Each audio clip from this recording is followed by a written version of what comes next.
Overwatch has had its fair share of bugs over the years. Some have been minor, some have been game-breaking, and some have managed to be just innocuous enough to fly under the radar and stay in the game for a little too long.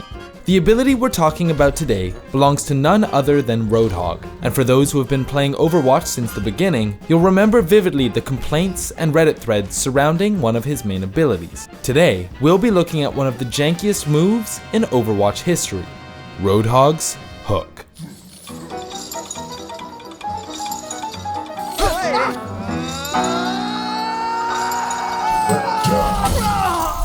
Your team has lost the lead.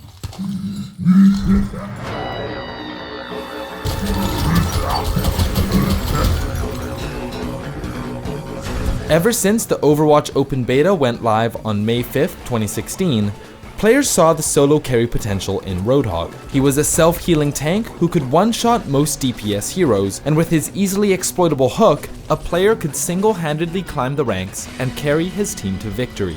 In the 1.0 build that released in 2016, Roadhog's hook had a vertical hitbox that was much larger than it appeared to be. This was a deliberate design choice made by the developers aimed at making the hook easier to land for newer players, but this huge hitbox was easily manipulated and exploited, and future pros like Taimu figured out that you could hook enemies even when they were out of sight. An enemy Widowmaker crouching behind cover?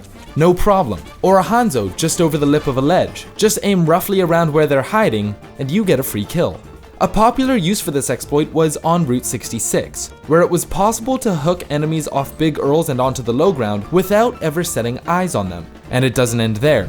Hook 1.0 could also hook enemies through other enemies, through barriers, and even behind Roadhog himself. And Hook 1.0 would never break, meaning that no matter what, if you got hit with it, you were getting pulled in one way or another. Okay, Blizzard! Can you explain to me how this hook lands? He pulled me through a bus! These issues, whether design choices or bugs, were allowed to stay in the game for 6 months before Blizzard decided it was time for a massive overhaul of this ability. But before Hook 2.0 was unveiled, some changes went live on the public test servers. When proposed changes were introduced to PTR in December 2016, Blizzard wanted Hook to function in a more realistic manner. To achieve this, Blizzard reduced the size of Hook's hitbox. The move could no longer pull players if they were behind cover, and on top of this was a new line of sight check, which would break Hook's connection if the player moved behind a wall or barrier while being hooked. While these sounded good on paper, the line of sight detection was stricter than one might have expected.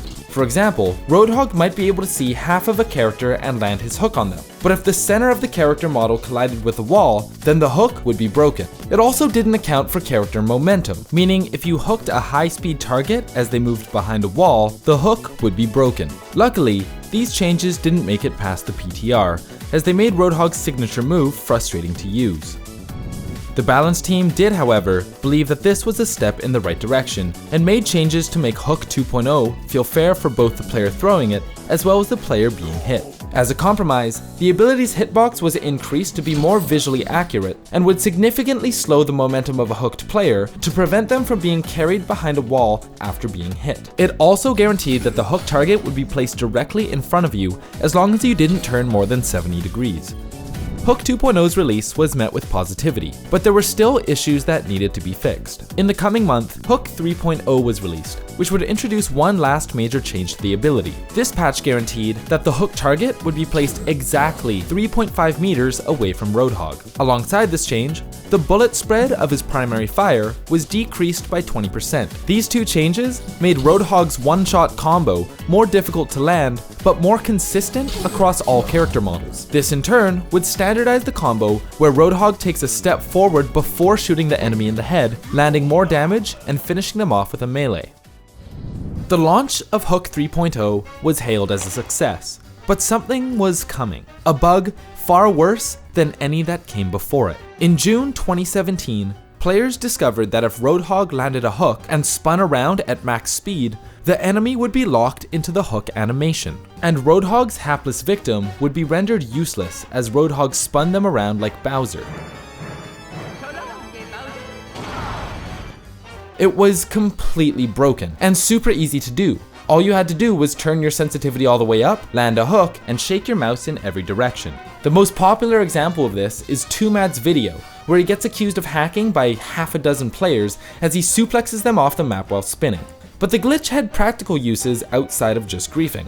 And in ladder matches, Roadhog could hook an enemy, turn 180 degrees, and drop them off the map. This meant that if you were hooked by a Roadhog who was close to a ledge, you were pretty much guaranteed to fall to your death. But as it is with most high-impact bugs, Blizzard was quick to patch this one out, and reinforce the hard limit on how far Roadhog could turn, and still have the pulled enemy end up directly in front of his reticle. Roadhog's hook remains somewhat buggy even today, randomly breaking despite having perfect line of sight, but other than that, Roadhog has found himself in a good, well-balanced place. While some lament him losing his solo carry potential, Blizzard has done well to balance one of the buggiest, most overpowered moves in Overwatch. Thanks for watching. Do you miss the old Roadhog? What other glitches should we go over in this series? Let us know in the comments below.